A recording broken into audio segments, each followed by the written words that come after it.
তো সবাই ভালো আছো? আজকে আমরা বাংলা প্রথম পত্র নবম শ্রেণীর উপেক্ষিত শক্তি উদ্বোধন নিয়ে আলোচনা করব, ঠিক আছে? উপেক্ষিত শক্তি উদ্বোধন লিখেছেন কাজী নজরুল ইসলাম। আমরা শুরুতেই কাজী নজরুল ইসলাম সম্পর্কে কিছু তথ্য জেনে নিব। ইমা বলতে পারবা? প্রথমে কাজী নজরুল ইসলামের জন্ম তারিখটা বলো ইমা। ম্যাম 11ই জ্যৈষ্ঠ 1306 সালে। আর ইংরেজি হলো 24শে মে 1899 সালে খ্রিস্টাব্দে। ওকে, গুড। তারপরে তিনি কত সালে সেনাবাহিনীর বাঙালি পল্টনে যোগদান করেছিলেন? 1917 সালে। 1917 সালে। 17 সালে।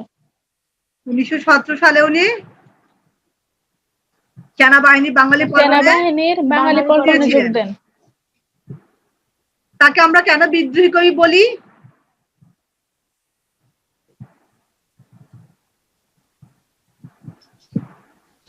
তার কবিতায় তিনি সামাজিক অবিচার ও অন্যায়ের বিরুদ্ধে মানে সোচ্চার হয়েছেন, তাই না?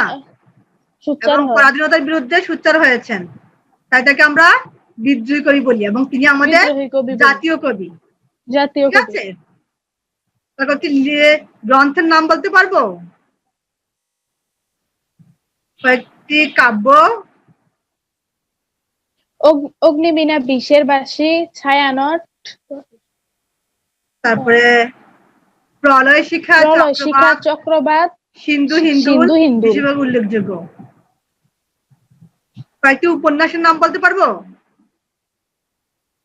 ব্যথার দান, রিক্তের বেদন, শিউলিমালা। ভুলে গেছি? ওকে। কত সালে মৃত্যুবরণ করেছেন? 1976 সালে 19 আগস্ট। 29 আগস্ট 1976 সালে তিনি ঢাকায় পিজি হাসপাতালে মৃত্যুবরণ করেছেন। ওকে, তাহলে আমরা মূল পাঠে চলে যাই। মেরিন কেমন আছো? আলহামদুলিল্লাহ ভালো, আপনি কেমন আছেন? আলহামদুলিল্লাহ। দেরি হয়ে গেল যে। আমরা মূল পাঠে চলে যাই, ঠিক আছে? প্রথমে দেখো, হে মোর দুর্ভাগা দেশ, যাদের করেছ অপমান, অপমানের হতে হবে তাদের সবার সমান। রবীন্দ্রনাথ ঠাকুরের, ঠিক আছে?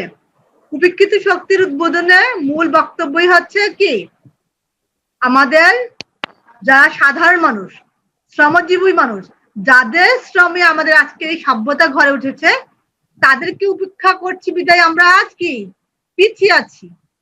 ঠিক আছে, আমাদের মূল বক্তব্যটা ছিল। কে পারবে? মেন পারবে মূল বক্তব্যটা বলতে?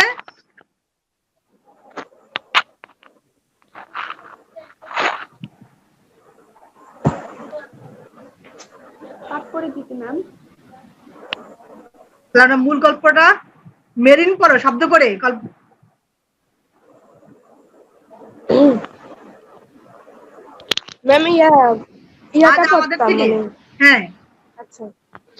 আজ আমাদের এই নতুন করিয়া মহাজাগরণের দিনে আমাদের সেই শক্তিকে ভুলিলে চলিবে না, যাহাদের উপর আমাদের 10 আনা শক্তি নির্ভর করিতেছে, অথচ আমরা তাহাদিকে উপেক্ষা করিয়া আসিতেছি। সেই হইতেছে আমাদের দেশের তথাকথিত ছোট লোক সম্প্রদায়। আমাদের আভিজাত্য গর্বিত সম্প্রদায় এই হতভাগাদের এইরূপ নামকরণ করিয়াছেন। কিন্তু কোন যন্ত্র দিয়ে এই দুই শ্রেণীর লোকের অন্তর যদি দেখিতে পারো, তাহা হইলে দেখিবে ওই তথাকথিত ছোট লোক এর অন্তর কাচের ন্যায় স্বচ্ছ। এই ছোট লোক এমন স্বচ্ছ অন্তর, এমন সরল মুক্ত উদার প্রাণ লয়েও যে কোনো কার্য করিতে পারিতেছে না। তাহার কারণ এই ভদ্র সম্প্রদায়ের অত্যাচার। সে বেচারা জন্ম হইতে এই ঘৃণা উপেক্ষা পাইয়া নিজেকে এত ছোট মনে করে, সংকোচ জড়তা তাহার স্বভাবের সঙ্গে এমন ওতপ্রোত ভাবে জড়াইয়া যায় যে সেও যে আমাদের এই মতো মানুষ, সেও যে সেই এক আল্লাহ এর সৃষ্টি, তাহার যে মানুষ হইবার সমান অধিকার আছে, তাহা সে একেবারে ভুলিয়া যায়। যদি কেউ ওই উৎপীড়নের বিরুদ্ধে বিদ্রোহাচরণ করে অমনি আমাদের ভদ্র সম্প্রদায় তাহার মাথায় প্রচন্ড প্রচন্ড আঘাত করিয়া করিয়া তাহাকে অজ্ঞান করিয়া অজ্ঞান করিয়া ফেলে। ফেলে। এই হতভাগা দিককে, আমাদের এই সত্যিকার মানুষ দিককে আমরা এই রকম অবহেলা করিয়া চলিয়াছি বলিয়াই আজ আমাদের এত অধপতন। অধঃপতন। তাই আমাদের দেশ গণতন্ত্র হইতে পারিতেছে না। হইবে কি রূপে? দেশের অধিবাসী লইয়াই তো দেশ এবং ব্যক্তির সমষ্টি তো জাতি। আর সে দেশকে, সেই জাতিকে যদি দেশের জাতি সকলে বুঝিতে না পারে, তবে তাহার উন্নতির আশা আর আকাশে অট্টালিকা নির্মাণের চেষ্টা করা একই কথা। ওকে, গুড। তোমরা মেরিন, যেটুকু পড়েছি আমরা এটুকু ব্যাখ্যা যাই, ঠিক আছে? আচ্ছা, আমাদের শুরুতে বলা হয়েছে আমাদের 10 আনা শক্তিকে অবহেলা করা হয়েছে। যদি আমরা গোটা দেশটার মানুষকে 16 আনা ধরি, 10 আনা হচ্ছে শ্রমজীবী মানুষ, যাদের শ্রমে আমাদের এই সমাজ ব্যবস্থা গড়ে উঠেছে, এই সভ্যতা গড়ে উঠেছে, যাদের শ্রমে আজকে আমাদের, যদি কৃষিকাজের কথা বলি, কৃষিতে শ্রম দিচ্ছে 10 আনা ব্যক্তি, নির্মাণ শিল্পের দিকে তাকাই, তারাও শ্রম দিচ্ছে 10 আনা শক্তি, কিন্তু তারাও মানুষ। আমাদের আজকে যে ভদ্র বা সভ্য সমাজ যাদেরকে বলছে অভিজাত শ্রেণীর মানুষ, সেই অভিজাত শ্রেণীর মানুষগুলা সেই শ্রমজীবী মানুষকে ছোট লোক সম্প্রদায় করে অবহেলা করে তাদেরকে অপমান করছে, কিন্তু প্রকৃতপক্ষে তারাই মানুষ, তাদের অন্তরেই কাচের নিয়ে স্বচ্ছ। আর এই স্বচ্ছ মানুষ তারাও কিন্তু বাঙালি, বাংলাদেশের অধিবাসী। তাদেরকে যদি বাদ দেই তাহলে কি হবে? আমাদের সমাজের উন্নয়ন কখনো সম্ভব নয়। বলা হয়েছে দেশের জনশক্তি বা গণতন্ত্র গড়িতে হইতে পারিছে না কেন? তাদেরকে আমরা মানুষ হিসেবে গণ্য করছি না, কিন্তু তারাই প্রকৃতপক্ষে মানুষ। গণতন্ত্র হচ্ছে যেখানে সকল মানুষের অংশগ্রহণ নিশ্চিত থাকবে, ঠিক আছে? সবাই মানুষ হিসেবে সবাই অধিকার পাবে, সবাই সুযোগ সুবিধা ভোগ করতে পারবে, সবার অংশগ্রহণ নিশ্চিত হবে। কিন্তু তারা শ্রম দেবে, শ্রমজীবীরা, তাদেরকে ছোট লোক সম্প্রদায় বলে দূরে ফেলে দেওয়া হবে, তাহলে সেই সমাজ কখনো এগিয়ে যেতে পারে না। আর তাদেরকে যদি আমরা সম্মান দিতে পারি তাহলে কি হবে? আমাদের সমাজ সমৃদ্ধির দিকে এগিয়ে যাবে। আমাদের অধপতনের মূলে হচ্ছে আমাদের যে 10 আনা শক্তি শ্রমজীবী মানুষ, তাদেরকে আমরা ছোট লোক বলে অবহেলা করে পিছিয়ে রাখছি, ঠিক আছে? ওকে, তারপর আমরা পরের অংশটা পড়ি। পরের অংশটা আমি ভদ্র সম্প্রদায়, এখান থেকে তোমরা ভদ্র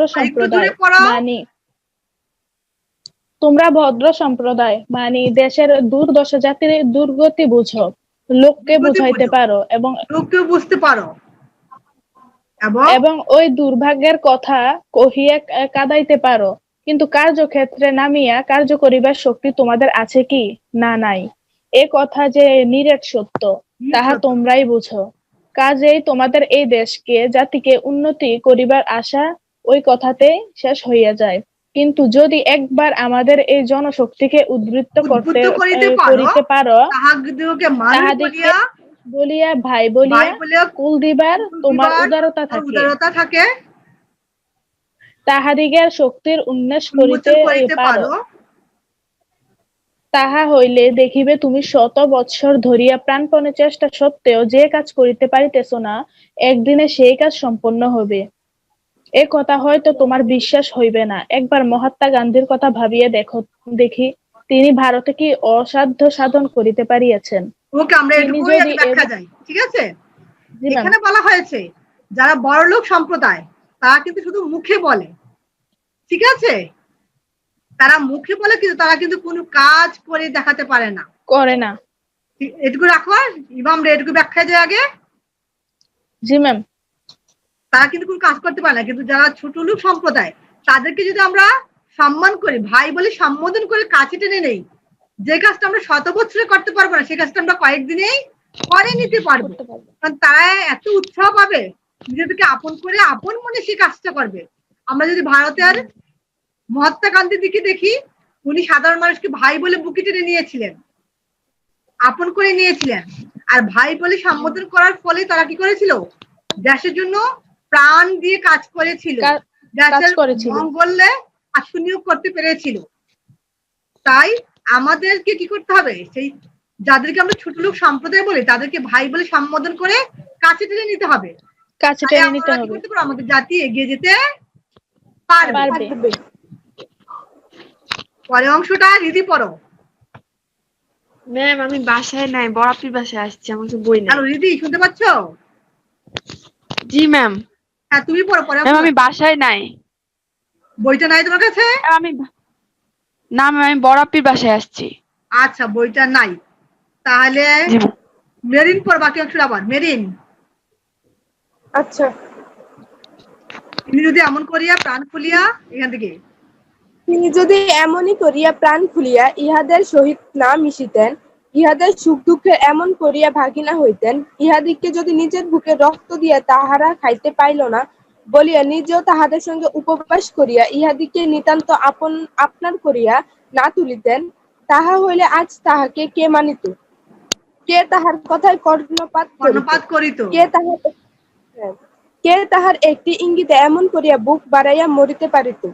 তাহার আভিজাত্য গৌরব নাই, পদ গৌরবের অহংকার নাই। অনায়াসে প্রাণের মুক্ত উদারতা লইয়া তোমাদের ঘৃণ্য এই ছোট লোককে বক্ষে ধরিয়া ভাই বলিয়া ডাকিয়াছেন। সে আহ্বানে জাতিভেদ নাই, ধর্মভেদ নাই, সমাজভেদ নাই। সে যে ডাকায় নিখিল ভারতবাসী এই উপেক্ষিত হতভাগারা তাহার দিকে এত হা হা করিয়া ব্যগ্র বাহু মেলিয়া ছুটিয়াছে। হায়, তাহাদের যে আর কেহ কখনো এমন করিয়া এত বুক ভরে স্নেহ দিয়ে আহ্বান করেন নাই। এ মহা আহ্বানে কি তাহারা সাড়া না দিয়া পারে? যদি পারো, এমনি করিয়া ডাকো, এমনি করিয়া এ উপেক্ষিত শক্তির বুদ্ধন করো, দেখিবে ইহারাই দেশে যুগান্তর আনিবে, অসাধ্য সাধন করিবে। ইহাদিগকে উপেক্ষা করিবার, মানুষকে মানুষ হইয়া ঘৃণা করিবার তোমার কি অধিকার আছে? ইহা তো আত্মার ধর্ম নয়। তাহার আত্মা তোমার আত্মার মতোই ভাস্বর, আর একই মহা আত্মার অংশ। তোমার জন্মগত অধিকারটাই কি এত বড়? তুমি যদি এই চণ্ডাল বংশে জন্মগ্রহণ করিতে, তাহা হইলে তোমার মতো ভদ্রলোকদের দেওয়া এইসব হতাদর, উপেক্ষার আঘাত, বেদনা, নির্মমতা একবার কল্পনা করিয়া দেখো দেখি। ভাবিতে তোমার আত্মা কি শিহরিয়া উঠিবে না? আশা করি পাঠটা বুঝতে পেরেছো। সে ভালো থাকো, সুস্থ থাকো। আল্লাহ হাফেজ।